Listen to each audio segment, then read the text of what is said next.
আল্লাহ পাক রব্বুল আলামিন বলেছেন, ইয়া আইয়ুহাল্লাযীনা আমানু, ইয়া আইয়ুহাল্লাযীনা আমানু দুখুলু ফিস-সিলমি কাফা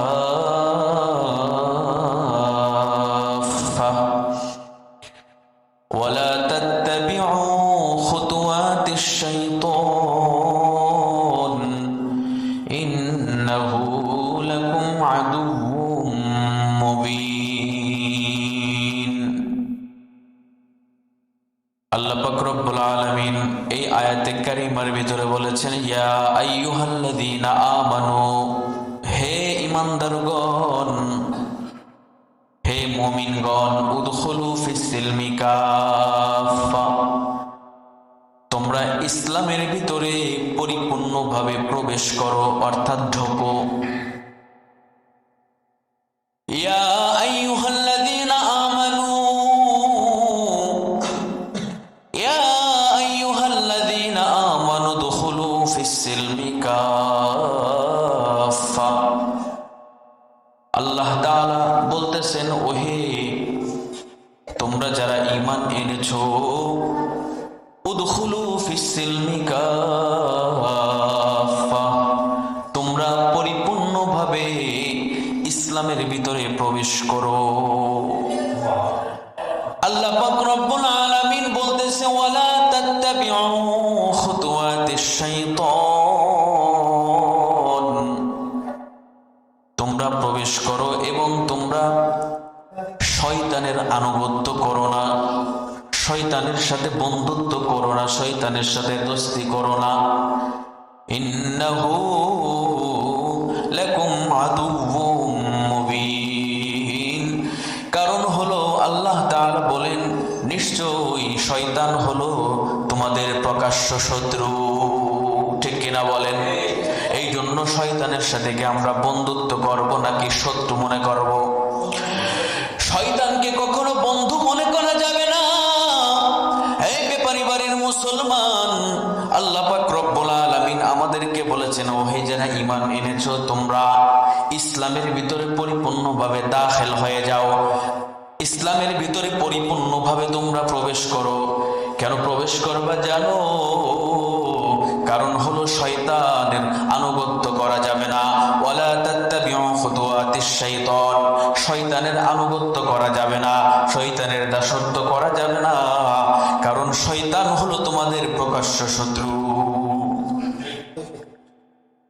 আমার ভাইরা, আমার বাবাজিরা,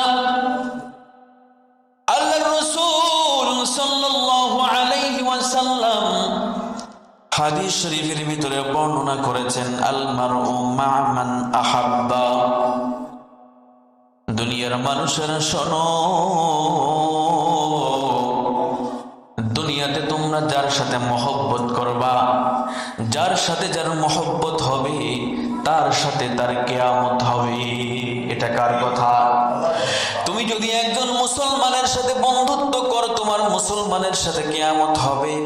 তুমি যদি একজন হিন্দুর সাথে মহব্বত করো, হিন্দুর সাথে দোস্তি করো, বন্ধুত্ব করো, হিন্দুর সাথে তোমার কিয়ামত হবে। তুমি যদি একজন খ্রিস্টানের সাথে দোস্তি করো, ওই খ্রিস্টানের সাথে তোমার কিয়ামত হবে। তুমি যদি একজন ইহুদির সাথে বন্ধুত্ব করো, তাহলে তোমার ইহুদির সাথে কিয়ামত হবে। এইটা আমার কোনো কথা না, এটা হলো পয়গম্বর আরবী সাল্লাল্লাহু আলাইহি ওয়াসাল্লামের কথা। আল মারউ মা মান আহাব্বা, যার সাথে যার মহব্বত, তার সাথে তার কিয়ামত। ছোটবেলায় এই কথাগুলো শুনতাম, কিন্তু এটা কোনো বানোয়াট কোনো কথা না, এটা হাদিসের কথা। ঠিক কিনা বলেন? এই জন্য আমার ভাইয়েরা, আমার বাবাজিরা, আমরা মহব্বত করব কার সাথে বলেন তো? আমরা মহব্বত করব রাসূলের সাথে, আমরা মহব্বত করব সাহাবা আজমাইন যারা ছিলেন তাদের সাথে, আমরা মহব্বত করব আমাদের মালিক, যিনি আমাদেরকে এত যত্ন করে বানিয়েছেন, যিনি আমাদেরকে একটি হায়াত দান করেছেন, যিনি আমাদেরকে সুস্থ রেখেছেন, যিনি আমাদেরকে সুস্থ থেকে আবার মাঝে মাঝে পরীক্ষা করার জন্য অসুস্থতা দান করেন। আমরা মহব্বত রাখবো তার সাথে। তিনি কে? এই পরিবারের মুসলমান, আমার আল্লাহ বলেছে, হে দুনিয়ার শোনো, তোমরা যার সাথে মহব্বত করবা তার সাথে তোমাদের কিয়ামত হবে, তার সাথে তোমাদের হাসর নাসর হবে। এই ব্যাপারে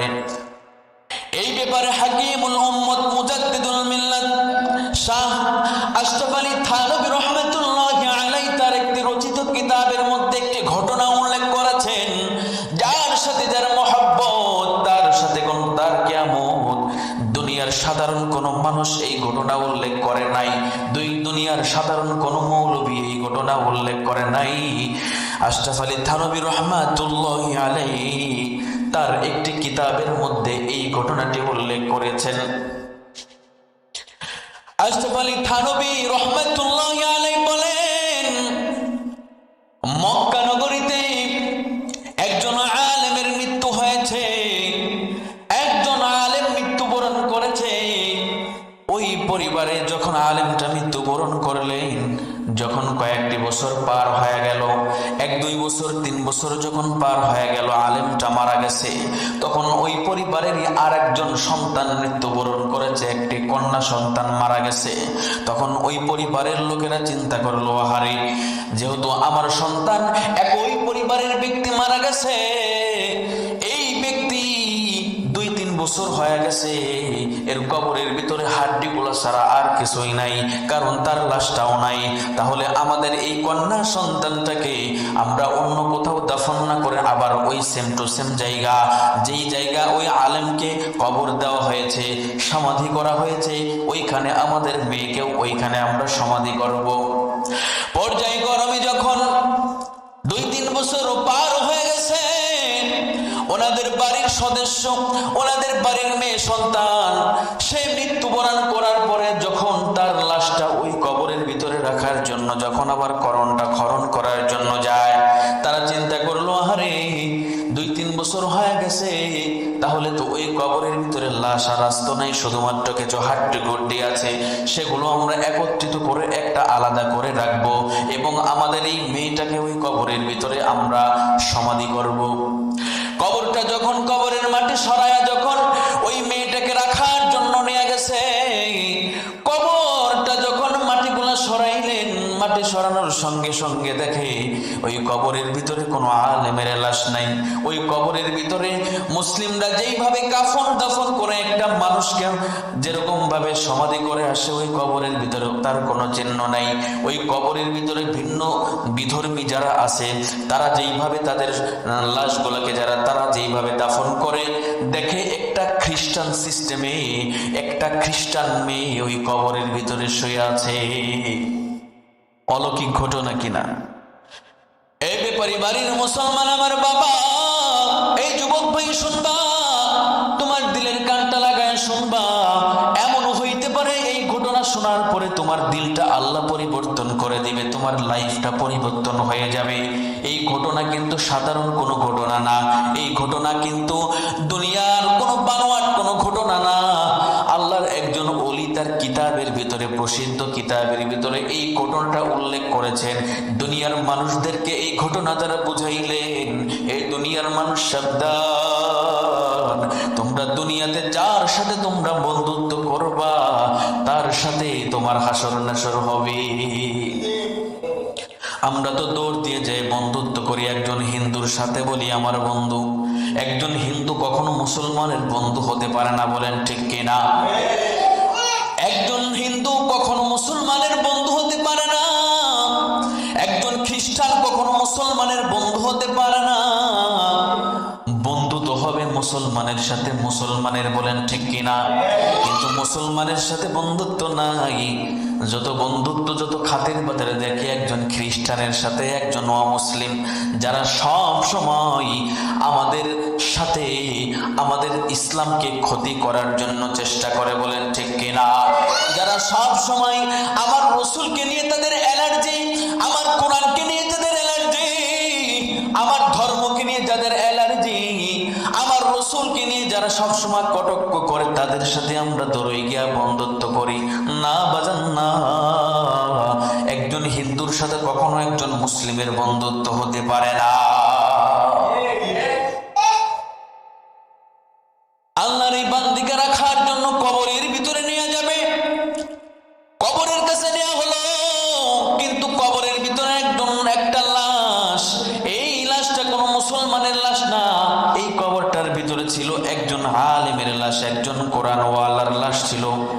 কিন্তু যখন কবরটা খনন করলো, দেখো যে কোরআনওয়ালা এর ভিতরে নাই, এর ভিতরে আছে একটা বিধর্মী একটা নারী। খ্রিস্টান কালচারে তাদেরকে যেইভাবে কাফন পরানো হয়েছে, তাদেরকে যেইভাবে সমাধি করা হয়, ঠিক ওই রকম ভাবে এই কবরের ভিতরে আছে। তারা চিন্তায় পড়ে বলে, কারণ কি বুঝলাম না, ঘটনাটা কি?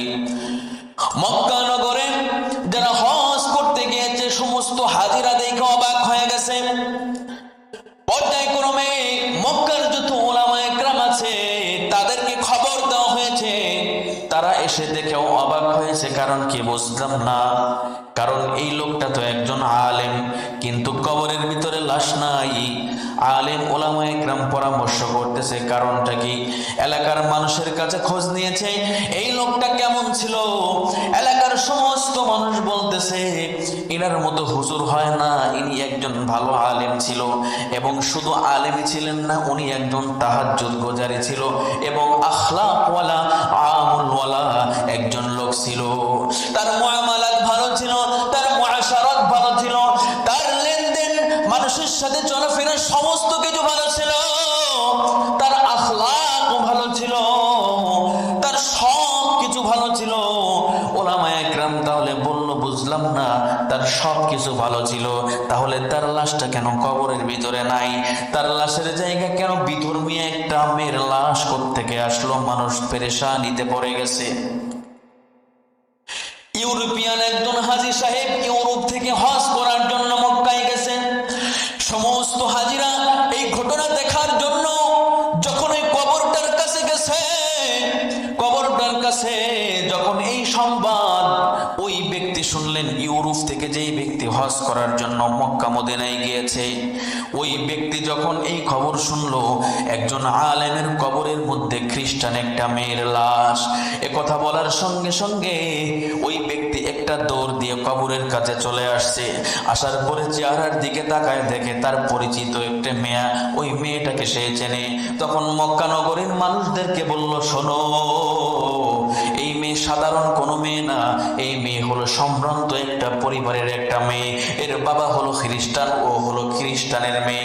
তখন বলতেছে, এর ঘটনা আমি আপনাদেরকে একটু বর্ণনা দিচ্ছি, এই মেয়েটাকে আমি চিনি। মক্কার মানুষেরা বলতেছে, আপনি কিভাবে ইনাকে চিনেন? লোকটা তখন ডাকতে বলতেছে, আমার ভাইরা, আমার বাবাজিরা, শোনো, এই মেয়েটা অনেক বড় লোক, ধনীর একটা মেয়ে, এর বাবা হলো খ্রিস্টান, আমি তো মুসলমান। এর বাবার বাড়িতে আমি কাজ করার জন্য গিয়েছিলাম, দীর্ঘদিন এদের বাড়িতে আমি কাজ করেছি। এক পর্যায়ে যখন উঠা বসা করতাম, এই মেয়েটা আস্তে আস্তে করে আমার প্রতি কেমন যেন দুর্বল হয়ে পড়লো। আমি তখন দেখলাম সুযোগ পেয়ে গেছি, এই মেয়েটাকে ইসলামের দাওয়াত দিতে হবে, আমার রসুলের আদর্শের কথাকে বর্ণনা করতে হবে, আমার কোরআনের বাণীগুলো এর কাছে শোনাইতে হবে, আমার ইসলামের বাণীগুলো একে শোনাইতে হবে, অন্তত জাহান্নামের আগুন থেকে বেঁচে যাবে। ঠিক কিনা বলেন? তখন আল্লাহর বান্দা তার ঘটনাটা বর্ণনা করতেছেন, আর মক্কার মানুষদেরকে বলতে, শোনো, আমি এই লোকটা, আমি এই মেয়েটাকে তখন যখন আমার প্রতি একটু দুর্বল হয়ে গেছে, প্রতিদিন আমার কাছে আসে, আমি তাকে এরকম ভাবে ইসলামের দাওয়াত দিলাম, আমার নবী মুহাম্মাদের কথা ওকে বললাম, আমার নবী মুহাম্মাদের চরিত্রের কথা বললাম, আমার নবীর আখলাকের কথা আমি যখন বললাম, একদিন, দুই দিন, তিন দিন, এইরকম বলতে বলতে মেয়েটা এক পর্যায়ে ইসলামের জন্য সে পাগল হয়ে গেছে। বলেন সুবহানাল্লাহ। এক পর্যায়ে আমার রসুলের আদর্শের কথা শোনার পরে তার দিলের ভিতরে নাড়া দিছে, আহারে আমার ইসলাম ধর্ম গ্রহণ করা লাগবে। তখন আমি গোপন ভাবে এই মেয়েটাকে আমি কালেমায়ে শাহাদাত পড়াই দিলাম, আশহাদু আল্লা ইলাহা ইল্লাল্লাহ ওয়া আশহাদু আন্না মুহাম্মাদার রাসূলুল্লাহ। আমি এই মেয়েটাকে কালেমায়ে শাহাদাত পাঠ করাই দিলাম, আমি এই মেয়েটাকে আমার হাতে মুসলমান বানাইলাম। মুসলমান বানানোর পরে মেয়েটা এরকম ভাবে আমাকে বলতো যে আমি ইসলাম ধর্ম গ্রহণ করেছি, এটা প্রকাশ করে দিব। তখন মেয়েটাকে আমি বলতাম, মাগো, ও মা, তোমার বাবার কাছে তুমি এই ঘটনা বইলো না, তোমার বাবা যদি জানতে পারে তাহলে আমাকে মেরে ফেলবে। আমি এই ঘটনাটা আমি গোপন রাখলাম, আমাকে বলতে দিল না, কিন্তু সে চুপি চুপি করে আল্লাহর ইবাদত করতো। বলেন সুবহানাল্লাহ। সেই মেয়েটা আল্লাহর ইবাদত করত। এই মেয়েটা যদিও খ্রিস্টানের ঘরে জন্ম, কিন্তু এই মেয়েটা কিন্তু খ্রিস্টান নয়। এই মেয়েটা হলো একজন মুমিন বান্দি, আল্লাহর একজন মুমিন বান্দি, আল্লাহর একজন পেয়ারা বান্দি। বলে তাহলে এই কবরের ভিতরে কেমনে আসলো? বলে আমি বলতেছি। তখন লোকটা সমস্ত ঘটনাটা বর্ণনা করলেন। বললেন যে আমি যদি ওর বাবাকে বলতাম তাহলে ওর বাবা আমাকে মেরে ফেলতো, কিন্তু কিছুদিন যাওয়ার পরে হঠাৎ করে মেয়েটা মারা গেছে। মেয়েটা মারা যাওয়ার সময় আমি তখনও কিছু বলতে পারলাম না। মেয়েটা মারা যাওয়ার পরে ওই মেয়েটাকে খ্রিস্টীয় এরকম কালচারে তাকে দাফন কাফন করলো। খ্রিস্টানদেরকে যেইভাবে কাফন দাফন করা হয় সেইভাবে তাকে তার কাফন দাফন সম্পন্ন করলো। সেইভাবে তাকে দাফন করার পরে তাকে কবর খনন করা হয়েছে, খ্রিস্টানদের মতো তাকে দাফন কাফন করা হয়েছে। কিন্তু আমি তখনও তার মা বাবাকে এই কথা বলতে পারি নাই যে তোমার মেয়ে একজন মুসলমান, তোমার মেয়ে কালেমা গ্রহণ করেছে, তোমার মেয়ে মুহাম্মাদের পাগল হয়ে গেছে, তোমার মেয়ে এখন খ্রিস্টান না, তোমার মেয়ে কালেমা পড়ে মুসলমান হয়ে গেছে, সুতরাং ওকে এইভাবে দাফন কাফন করা যাবে না। মেয়েটা যখন এরকম ভাবে যখন দুনিয়ার জমিন থেকে বিদায় নিয়ে চলে গেল, আমিও কয়েকদিন পরে চাকরি ছেড়ে দিলাম। আমি ওই বাড়ি থেকে চলে আসছি, আমি হজের সফরে আসছি। আয়েশা যখন এই মেয়েটাকে দেখলাম আমি অবশ্যই তাকে চিনে ফেললাম। তখন বলতেছে তোমার ঘটনা বুঝলাম, কিন্তু এই কবরটার ভিতরে একজন আলেমের লাশ ছিল, তাহলে আলেমের লাশ কোথায় গেল? তখন লোকটা বলতেছে যেহেতু স্থানান্তরিত হয়েছে, কবর যেহেতু পরিবর্তন হয়েছে, আপনি খোঁজ নিয়ে দেখেন এই আলেমের লাশ এই মেয়ের কবরের ভিতরে পাওয়া যাবে। তখন এই লোকটা তার হজ সম্পন্ন হওয়ার পরে সে বাড়িতে চলে গেছে। বাড়ি যাওয়ার পরে বাড়িতে যে একদিন দেরি করেছে, মাত্র একদিন পরেই সে ইউরোপ চলে গিয়েছে এই মেয়ের বাড়িতে। যাওয়ার পরে এই মেয়ের বাবা মার সাথে কথা বলে সে বলল যে আমি মক্কা মদিনায় গিয়ে দেখলাম আপনার মেয়ে মক্কা মদিনার জমিনে। বলেন সুবহানাল্লাহ।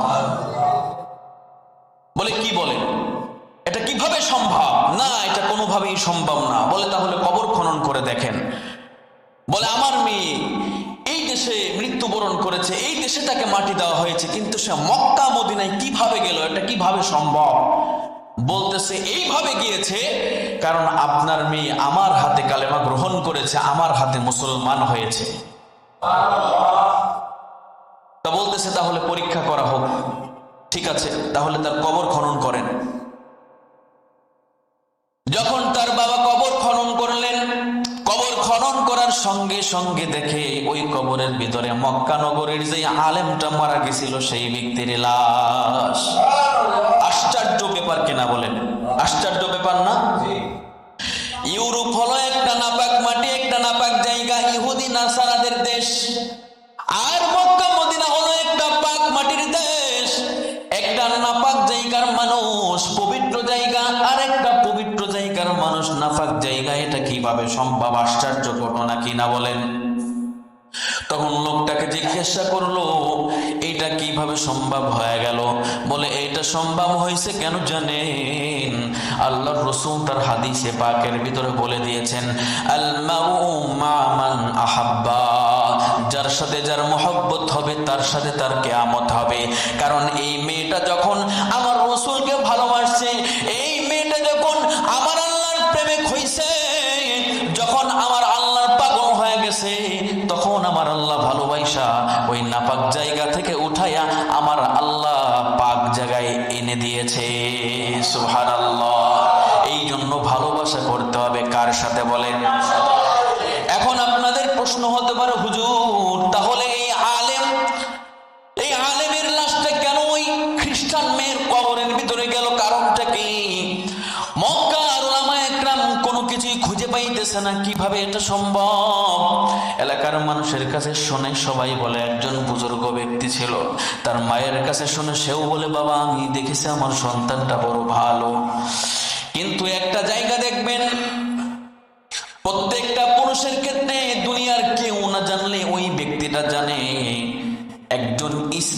তার স্বামীর সমস্ত খবর কিন্তু জানে, পৃথিবীর কেউ জানে না, কিন্তু স্বামীর খবর কিন্তু স্ত্রীর কাছে থাকে।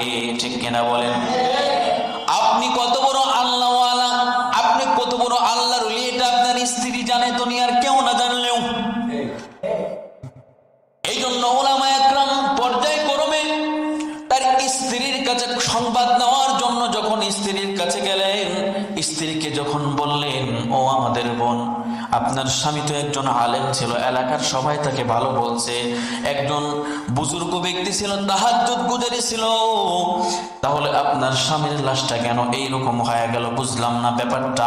আপনি যদি কোনো কিছু জানেন তাহলে আপনি একটু আমাদেরকে বুঝায়া দেন, আপনি একটু আমাদেরকে বর্ণনা দেন।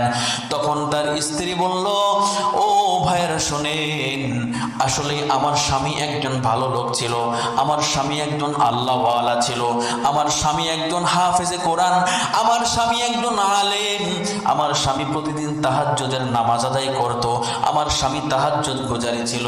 বলে তাহলে এই রকমটা হওয়ার কারণ কি সেটা একটু বলেন।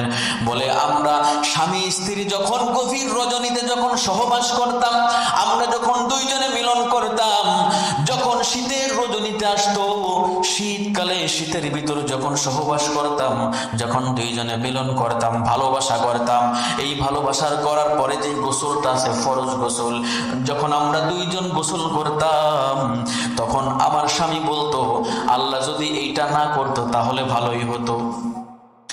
মানে সে একটু আল্লাহর আইনকে নিজের মতো করে বললেন যে কি দরকার ছিল আল্লাহ যদি গোসলের কথাটা না বলতেন। মানে আল্লাহর আইনটাকে সে একটু প্রত্যাখ্যান করলেন, তার পছন্দ হয় নাই। শীতের ভিতরে গোসল করতে কারই ভালো লাগে বলেন? কত মানুষ আছে 3 দিন 4 দিন গোসল করে না। যেমন আমি গতকালকে করিনি, আজকে করছি। এখানে যারা আছেন অনেকেই আছেন একদিন পর পর গোসল করেন, বা 5 দিন গোসল করেন না, 4 দিন গোসল করেন না। কত মানুষ আছে 1 মাসও গোসল করে না। আমাদের বাড়ির পাশে সম্পর্কে নানা হয়, আমার এক নানা আছে, বাড়িতে থাকতে দেখতাম এমনও রেকর্ড আছে উনি 1 মাস, দীর্ঘ 1 মাস গোসল করে না। তো নানি আমাকে এসে বলতেছে, নানা ভাই, তারে যেভাবে ওকে একটু গোসল করানোর ব্যবস্থা করো, গা ওদের গন্ধ করে। 1 মাস, মুরব্বী মানুষ তো, হাজী সাহেবের মতো এরকম বয়স, 1 মাস গোসল করে না। 1 মাস পরে কোনো কায়দা মায়দা করে মনে করেন তারে গোসল করানো হইতো। তাই এরকম লোক বহুত আছে। তো স্বামী স্ত্রী ভালোবাসা হওয়ার পরে যে ফরজ গোসলটা আছে, এই গোসলটা যখন করতেন, তার স্ত্রী বললেন যে, ভাইরা আমার, এই গোসল করার সময় আমার স্বামী এই কথাটা উল্লেখ করতেন যে আল্লাহ যদি এই গোসলের নিয়মটা না করতেন তাহলে ভালো হইতো।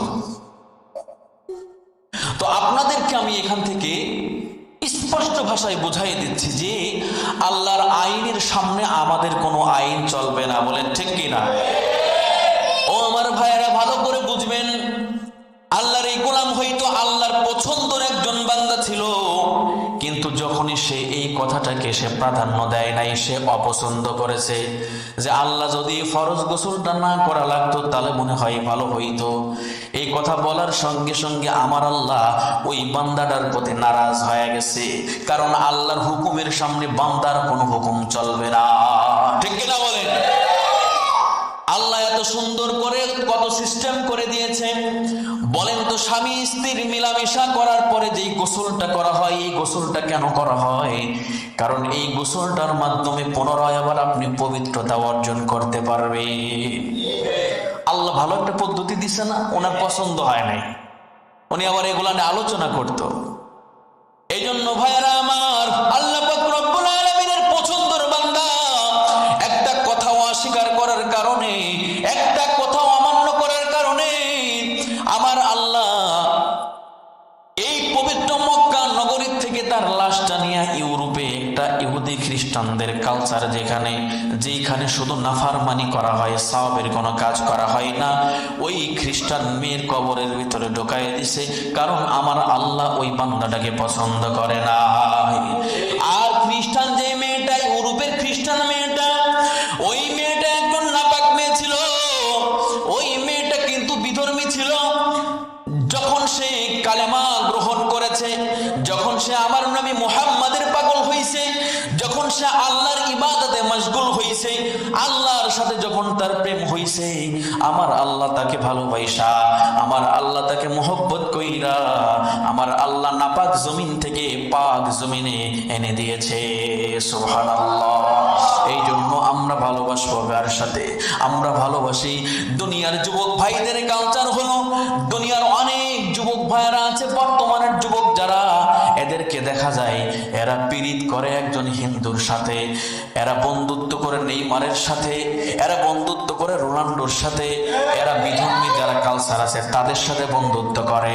আরে মুসলমান ভাইরা আমার, এমনও দেখা যায় যখন ফুটবল খেলা শুরু হয়, দেখবেন পুরো বাংলাদেশ জুড়ে এমন মানুষ আছে নেইমারের পতাকাটা নাই, নেইমারের গেঞ্জি পরে।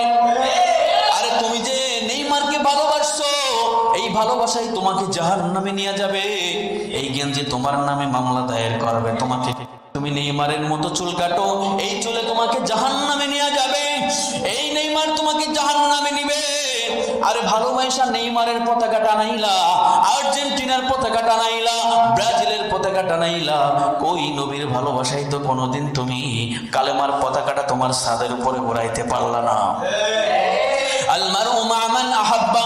এই জন্য আল্লাহর নবী বলে, হে আমার উম্মতের দল, তোমরা যাকে ভালোবাসবা তার সাথে তোমার হাসর হবে। একজন হিন্দুর সাথে বন্ধুত্ব করবা, হিন্দু যাবে জাহান্নামে, তুমিও জাহান্নামে যাবা, কারণ সে তোমার বন্ধু। কত কাজ আছে তুমি তার সাথে করো। ও আমার যুবক ভাইয়ারা, কই কোনোদিন তো রসুলের জন্য তোমার জীবনটাকে কোরবান করে দিলে না। কোনোদিন তো রসুলের ভালোবাসায় তুমি তো তোমার জীবনটাকে উৎসর্গ করলে না। কোনোদিন তো তুমি আল্লাহর কোরআনের জন্য তোমার জীবনটাকে উৎসর্গ করলে না। কিন্তু তুমি নেইমারের জন্য পাগল হয়ে যাও। রাত 3টা বাজে যখন নেইমারের খেলা শুরু হয়, তুমি তখন ঘুম বাদ দিয়া নেইমারের খেলা দেখা শুরু করে দাও। বলেন ঠিক কিনা? আল্লাহ এই 3টার সময় তোমার ঘরের দরজার সামনে এসে ডাকতে বলে, গোলাম, এই গোলাম,